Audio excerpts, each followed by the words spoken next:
বন্ধুরা, চলে এসেছি নতুন একটা ভিডিও নিয়ে মুভি রিভিউ পার্সোনালি। তো আজকে একটা মুভি রিভিউ করবো। বেসিক্যালি এই উইকের হচ্ছে one of the most awaited movie, ঠিক আছে। অ্যান্ড যারা মোটামুটি হবে এই ডিরেক্টর ইমতিয়াজ আলীর মুভি मैं वफा चाहूँगा পারফরমেন্স করেছে সরওয়ারি, বেদান্ত, দিলজিৎ, নাসিরুদ্দিন।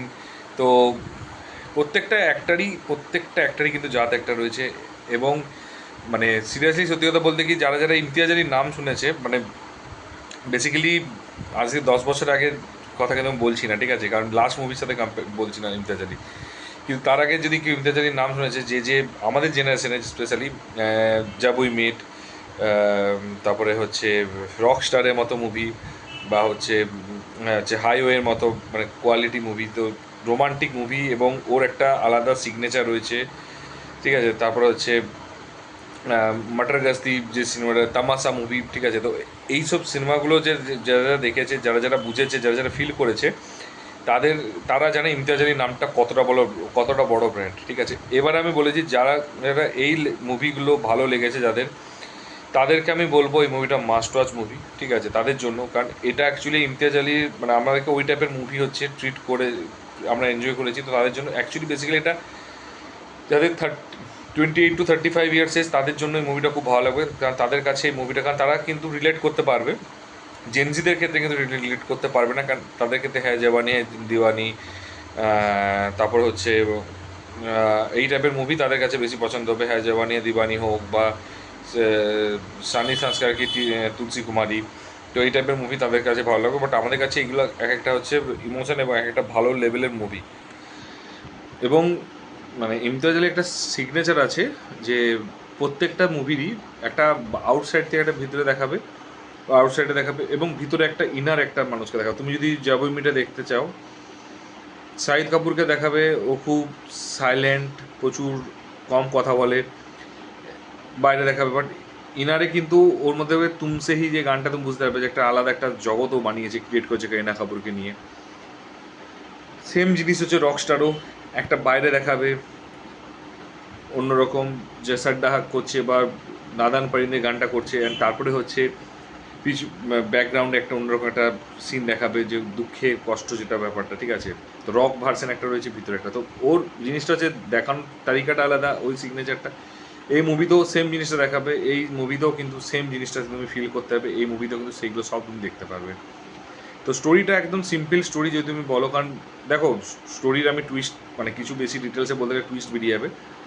শুধু এটুকুই বলবো যে একটা পুরো 80 বছর আগেকার, যখন ভারত পাকিস্তান ভাঙেনি, তখন একটা লাভ স্টোরি শুরু হয়েছিল, এবং সেটা নাসিরুদ্দিনের লাভ স্টোরি কেস বলা হয়েছে, ঠিক আছে। এবং সে কেন 95 বছর বয়সে তাকে বাঁচানোর চেষ্টা করছে, এবং কেন তার কাছে স্টোরিটা জানার চেষ্টা করছে, এবং সেটা দিলজিৎ হচ্ছে কি আদৌ কি পারবে করতে, যে তাকে মিলন করতে পারবে, বা সেই খবরটা আনতে পারবে, বা সেই ডিটেলসটা আনতে পারবে পাকিস্তান থেকে, বা কীভাবে যদি আনতে পারে, কীভাবে আনবে, কার হেল্প নিয়ে আনবে।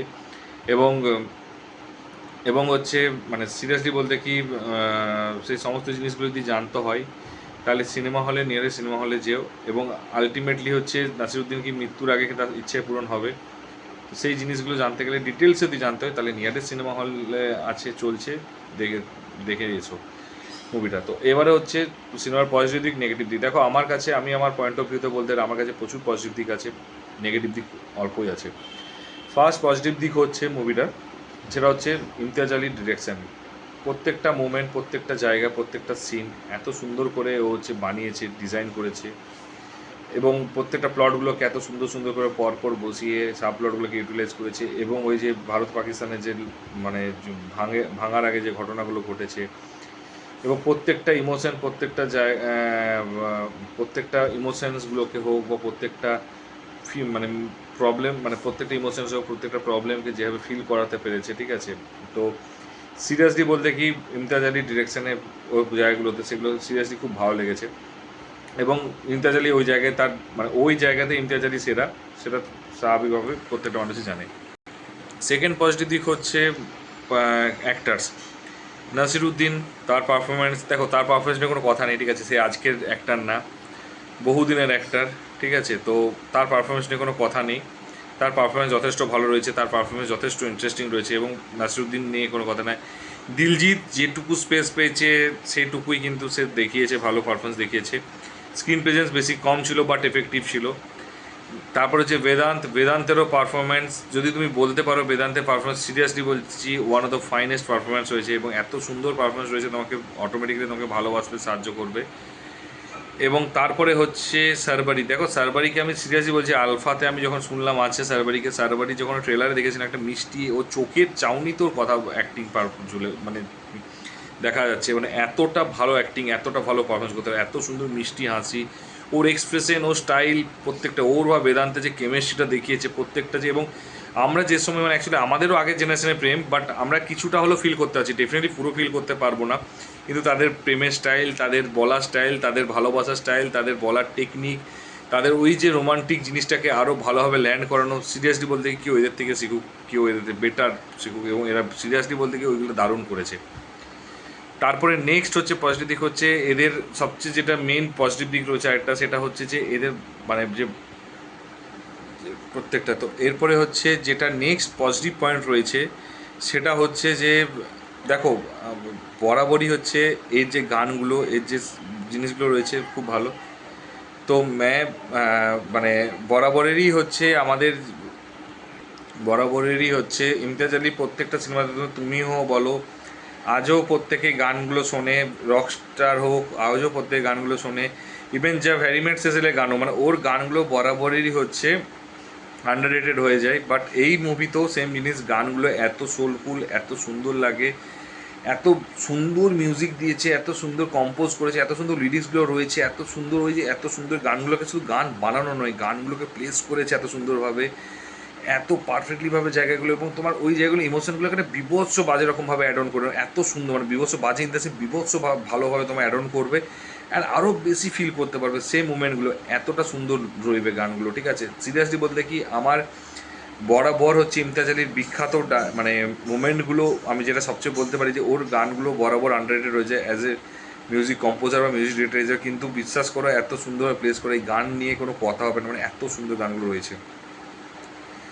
4 নম্বরে যে দেখো ক্যামেরা অ্যাঙ্গেল নিয়ে আমি কোনো কথা বলবো না, এটা পজিটিভ হোক নিয়ে, কারণ এই রোমান্টিক সিনেমাতে ক্যামেরা অ্যাঙ্গেল ম্যাটার করে না বিশাল কিছু, তো ক্যামেরা অ্যাঙ্গেল তবু বলবো যে ক্যামেরার কাজ এমন কিছু যে পয়েন্ট করার মতো বা মেনশন করার মতো ছিল না, তো আমি ওটা নিয়ে কোনো কথা বলতে চাইছি না। নেক্সট যেটা পজিটিভ দিক আছে সেটা হচ্ছে যে সিনেমাটোগ্রাফি, কালার গ্রেডিং এবং ডিজাইন। সিনেমাটোগ্রাফি, কালার গ্রেডিং, যেহেতু তুমি 1940s সময় লেখা, তো তুমি ভাবো সেই সময় কিন্তু সিনেমাটোগ্রাফির যে কালারটা রয়েছে বা কালার গ্রেডিংটা রয়েছে বা যে ডিজাইন বা ভিএফএক্স যেগুলোকে বানিয়েছে না, সিরিয়াসলি বলতে কি তোমার সেই মোমেন্টটা তুমি চলে যাবে, তুমি অ্যান্ড ওটা দেখার পর তোমার যদি ডাউট থাকে তুমি এসে গুগলে সার্চ করে দেখো সে সময় যে সিনেমাটোগ্রাফি বা স্টাইলটা থাকতো শহরের, সেম জিনিসটাকে পুরো এনে ধরেছে, এবং সেম জিনিসগুলোকে তোমার হচ্ছে বানিয়েছে, এবং যেটা কিন্তু একটা দারুণ লাগবে, ঠিক আছে, এবং ফিল করতে পারবে, এবং মনে হচ্ছে, এবং স্টোরিটা ওটা দেখার পর মনে হচ্ছে পুরো 1940s তখন যিনি স্টোরিটা লিখেছে, হচ্ছে সেটা হচ্ছে যে তোমার আজকে মানে কী বলবো, মানে সেটা তখনকার স্টোরিতে লেখা আছে, বাট সেটা আজকের দিনে হচ্ছে তোমার মানে রিলিজ করছে এবং রিবন করছে, রিকল করছে। এই গেল নেক্সট পজিটিভ পয়েন্ট। তারপরে পজিটিভ পয়েন্ট নেক্সট হচ্ছে দেখো এই মুভিতে হচ্ছে রোমান্টিক ড্রামাটা যেটা আছে, মানে রোমান্টিক ড্রামাটা যে কতটা ভালোভাবে ইমতিয়াজ আলী যে বানিয়েছে এবং সেটাকে ডিরেক্ট করেছে এবং সেটাকে ক্রিয়েট করেছে, অ্যান্ড সেটাকে চাম বানিয়েছে এবং পারফেক্টলিভাবে মানে ল্যান্ড করেছে, ঠিক আছে, ডিজাইন করে romantic drama, proper romantic emotional drama বানাতে পেরেছে, অ্যান্ড হ্যাটস অফ সিরিয়াসলি বলতে কি এই জিনিসটা কিন্তু দেখিয়েছে, এবং যেটা ইমতিয়াজ আলীর প্রত্যেকটা মুভিতেই হয় মোটামুটি হবে। ইভেন যা ভ্যারিমেট সেজেলও যদি তুমি রোমান্টিক ইমোশনাল ড্রামা দেখতে চাও, যা ভ্যারিমেট সেজেলও কিন্তু সেম জিনিসটা ওটা ক্রিয়েট করতে পেরেছিল, অ্যান্ড সিরিয়াসলি দারুণ লাগবে, ঠিক আছে। এরপরে নেক্সট যেটা হচ্ছে নেগেটিভ পয়েন্ট, পজিটিভ পয়েন্ট দেখো এরপরে অনেক কিছু হচ্ছে ছোটোখাটো ব্যাপার, বাট মেন পয়েন্ট নেগেটিভ পয়েন্টটা হচ্ছে ফার্স্ট আমার নেগেটিভ পয়েন্ট লেগেছে যেটা 2 ঘন্টা 45 মিনিট। দেখো আমি আবারও বলছি আমার এই টাইপের স্লো মুভি দেখতে ভালো লাগে, বাট এই মুভিটা আমার মনে হয়েছে যে যদি তুমি দেখতে চাও স্লোটা আরেকটু স্লো থেকে একটু ফাস্ট করতে, 10 মিনিট বেশি আগে বলছেন 10-12 মিনিট এগোনো যেত একটু শার্প এডিটিংয়ের থ্রু দিয়ে, একটু শার্প এডিটের থ্রু দিয়ে, তো সেটা হলে আরও বেটার লাগতো। তো আমি যদি তুমি বলো তো সেই পয়েন্ট অফ ভিউতে আমার মনে হয়েছে যে এটা একটু বেশি স্লো, ওভার স্লো আমার পার্সোনালি মনে হয়েছে।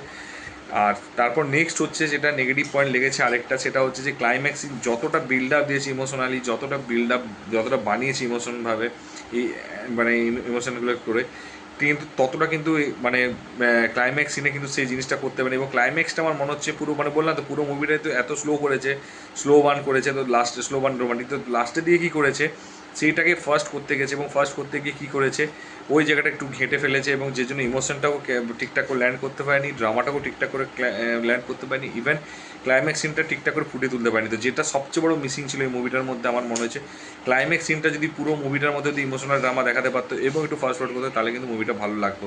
তো আমার এটুকুই দুটো নেগেটিভ লেগেছে, আমার আর খুব একটা নেগেটিভ লাগেনি। তো মুভিটা তুমি যদি অ্যাজ এ রোমান্টিক জোনার হিসেবে ধরতে চাও, এবং যদি তোমার হ্যাঁ যে মানে এই এখনকার রোমান্টিক নয়, তুমি যদি অ্যাকচুয়াল বেলা রোমান্টিক জোনার রেটিং দিতে চাও সেই হিসাবে, তাহলে বলবো এই মুভিটা দেখে এসো। এবং মুভিটা হচ্ছে আউট অফ 5-এর মধ্যে 4 এনি টাইম দিতে পারা যায়। তো এটাই ছিল আজকের ভিডিও। এবং এরপরে যদি কোনো জায়গায় তোমাদের মনে হচ্ছে আমি মানে ভুল বলে থাকি বা তোমাদের অ্যাড অন করতে ইচ্ছা হয়, সেটা করতে পারো অবশ্যই কমেন্ট বক্সে কমেন্ট করে।